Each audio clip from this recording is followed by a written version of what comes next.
Hello friends, आप देख रहे हैं आपका चैनल शेयर बाजार विद आयुष और बात करेंगे इस वीडियो में वेदांता के ऊपर। तो फ्रेंड्स, आज वेदांता के अंदर आपने गिरावट देखी, सुबह भी एक वीडियो बनाया था और वो डाला था, बट इस वीडियो में यही बात करेंगे जो कंपनी की तरफ से इंपॉर्टेंट स्टेटमेंट निकल के आया है। क्योंकि बात क्या चल रही है कि मार्केट में कि वेदांता डिफॉल्ट कर जाएगी। डिफॉल्ट मतलब अपने लोन्स को रीपे ना कर पाना, या अपना आप में दोस्तों एक बहुत बड़ी चुनौती हो जाएगी, ऐसा मार्केट में खबरें निकल के आ रही है। इसलिए कंपनी की तरफ से कुछ क्लैरिफिकेशंस निकल के आए, उसके बारे में बात करेंगे। जो आज आपने 6% की गिरावट देखी है, उसके क्या मायने और अब यहाँ से कहाँ पे जा सकता है वेदांता, इसके ऊपर बात करेंगे। तो वीडियो को पूरा जरूर देखिएगा। फर्स्ट टाइम फ्रेंड्स, अगर आपने चैनल को विजिट किया है, चैनल को जरूर सब्सक्राइब आप कर लीजिएगा। सो फ्रेंड्स, अगर क्लोजिंग प्राइस की बात करें तो आज करीबन 268.10 पे 330 पे स्टॉक बंद हुआ है। 19.25 रुपीज गिरा है, 6.70% की गिरावट थी। आज दिन का लो जो था वो करीबन 261.95 का था, 268.10 पे बंद हुआ है। इसका मतलब क्या है कि स्टॉक आज अपने डेज लो पर बंद हुआ है। कोई बड़ी यहाँ पर आपको रिकवरी जो है वो नजर नहीं आई एंड स्टॉक जो है बेसिकली अपने दिन के लोज के आसपास ही बंद हुआ है। बट अगेन, इस गिरावट के पीछे का कारण क्या है? क्योंकि लास्ट एक महीने में शेयर जो है वो अब ऑलमोस्ट 19% फॉल कर गया है। 19% की बड़ी गिरावट हमको वेदांता के अंदर होती हुई देखने को मिल रही है, एक ऐसी कंपनी के अंदर जो अपने डिविडेंड बांटे जाने के लिए जानी जाती है, और वो डेफिनेटली यहाँ पर अभी थोड़ी सी प्रॉब्लम में। तो वापस से थोड़ा सा आपको ब्रीफ में जरूर समझा देता हूँ कि क्या हो क्या रहा है बेसिकली। तो वेदांता को दोस्तों अपना एक डेट का रीपेमेंट करना है। डेट जो है वो करीबन $2 बिलियन के आसपास का है, जो बॉन्ड का रीपेमेंट है। इसीलिए दोस्तों ये बात ध्यान रखिएगा, हिंदुस्तान जिंक जिसमें वेदांता की 65% की होल्डिंग है। वेदांता क्या चाहती है? वेदांता की दोस्तों एक कंपनी है, एक सब्सिडरी कंपनी है, वो वेदांता हिंदुस्तान जिंक को बेचना चाहती है at a price of 2.98 billion dollars. तो अगर दोस्तों कंपनी हिंदुस्तान जिंक को बेच दी जाएगी एट $2.98 बिलियन, तो उससे होगा क्या? जो $2 बिलियन का बेसिकली कंपनी को अपना डेट रीपेमेंट करना है, जो बॉन्ड के जरिए है, तो वो भी दोस्तों कंपनी रीपे कर पाएगी। और कंपनी के पास कह सकते हैं कि यहाँ पे ऑलमोस्ट 0.98 बिलियन के आसपास पैसे भी आ जाएंगे। बट दिक्कत क्या है दोस्तों? हिंदुस्तान जिंक जो है वो बेसिकली डेफिनेटली एक वेदांता ओन्ड कंपनी है, जिसमें उनकी 65% की होल्डिंग है, लेकिन ऑलमोस्ट 30% के आसपास सरकार भी इसके अंदर हिस्सेदार रही है। यानी सरकार भी दोस्तों इसके अंदर हिस्सेदारी रखती है, करीबन 30% के आसपास की, एग्जैक्टली 30 नहीं, उससे थोड़ा सा कम है। तो इसीलिए सरकार, क्योंकि एक सरकार भी एक अच्छी खासी होल्डिंग है इसके अंदर, तो सरकार कहती है कि हम भी शेयर होल्डर है, तो हमारा ये अधिकार है कि अगर आप एक वन पार्टी ट्रांजेक्शन करते हैं। वन पार्टी का मतलब क्या है कि जो बेच रहा है वो कौन है? वो वेदांता है। खरीद कौन रहा है? हिंदुस्तान जिंक। हिंदुस्तान जिंक दोस्तों खरीद रहा है। अब क्योंकि वेदांता बेसिकली हिंदुस्तान जिंक की पेरेंट कंपनी है, तो इसको उन्होंने कहा है कि एक वन पार्टी ट्रांजैक्शन है, या फिर अगर आप इसको टू पार्टी ट्रांजैक्शन भी लेके चलेंगे, तो बेसिकली जो होल्डिंग कंपनी अपनी एक सब्सिडरी कंपनी को ही बेच रही है, तो इस ट्रांजैक्शन के कारण जो आप बिक्री करेंगे, उसके कारण जो वैल्यूएशन के कंसर्न्स है वो हमको दिखते हैं। क्योंकि कभी भी ये ट्रांजैक्शन को आप सही नहीं कह सकते, ये सरकार ने कहा है, क्योंकि वैल्यूएशन आप अपने हिसाब से तय करते हैं। और क्योंकि हिंदुस्तान जिंक के अंदर 30% की सारी सरकार की, और सरकार को एक मेजोरिटी ऑफ द पोर्शन का डिविडेंड भी मिलता है, क्योंकि ये हिंदुस्तान जिंक डिविडेंड बांटे जाने के लिए मानी जाती है।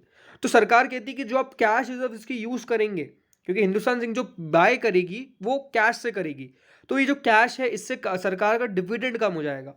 तो इसीलिए सरकार ने ये कहा है कि अगर आप इस फैसले पर जाते हैं, तो हम आपके खिलाफ कोर्ट में जाएंगे कि आप ये गलत काम कर रहे हैं। तो इसीलिए दोस्तों मार्केट में बेसिकली वेदांता का सेंटिमेंट खराब हो रखा है। और इसके कारण हो क्या रहा है? जो वेदांता की यूएस बॉन्ड्स हैं उनकी वैल्यू लगातार कम हो रही है। यही अगर आप देखेंगे, जो इन्होंने इशू किए थे 8.95% के 2025 की, जिनकी दोस्तों मेच्योरिटी रेट है, उसके करंट प्राइस 68.37 है, लेकिन करीबन जैन 20 से ही 19% गिर गए।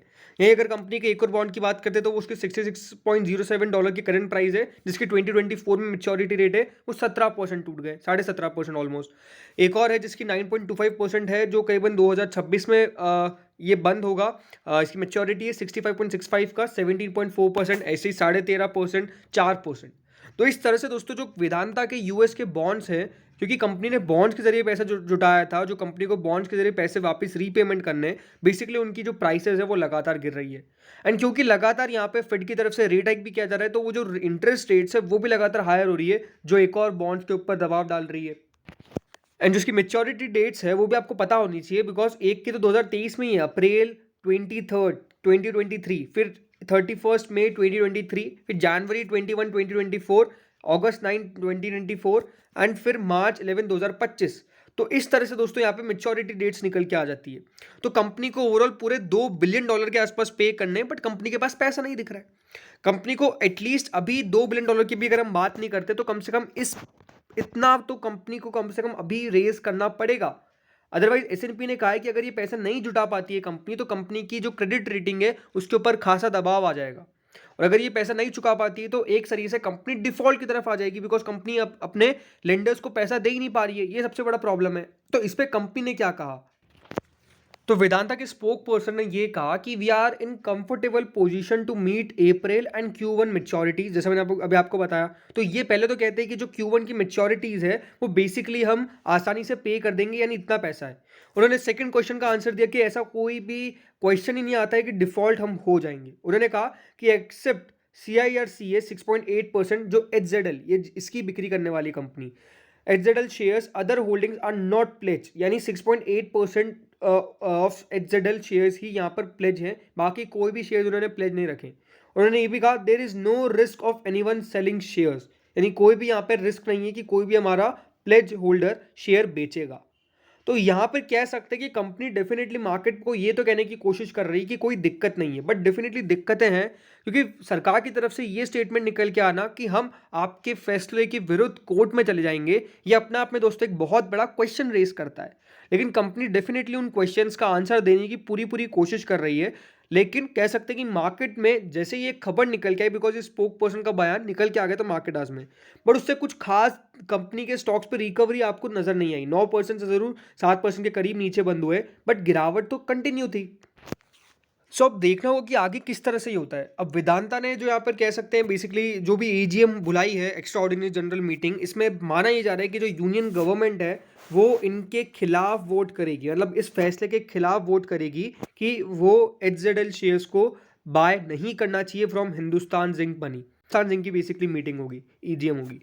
तो बहुत इंपॉर्टेंट है, क्योंकि देखिए लगातार डेट कम करने की कोशिश वेदांता कर रहा है, बट क्योंकि अब मेजोरिटी ऑफ द होल्डिंग भली वेदांता के पास है, बट एक माइनॉरिटी शेयर होल्डर का भी पक्ष बहुत इंपॉर्टेंट है, और माइनॉरिटी नहीं कह सकते क्योंकि 30% की होल्डिंग है।